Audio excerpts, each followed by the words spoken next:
నిన్ను కాపాడడానికి ఎవడొస్తాడు?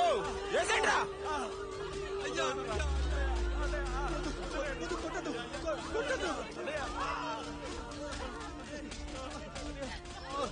కష్టం వస్తే ఒక్కసారి నాన్న అని పిలవరా, ఆ సమాధిలోంచైనా లేచొస్తా.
లేచి నిలబడండి, కొట్టండి, గట్టిగా కొట్టండి, కసితీరా కొట్టండి. ఈ చిత్రంలోని నటులను, సాంకేతిక నిపుణులను ఎక్కడ పడితే అక్కడ కొట్టండి. కనిపించిన ప్రతి చోట కొట్టండి చప్పట్లతో. విడివిడిగా ఉన్న వ్యక్తుల మధ్య బంధాన్ని నిలిపేది కుటుంబం.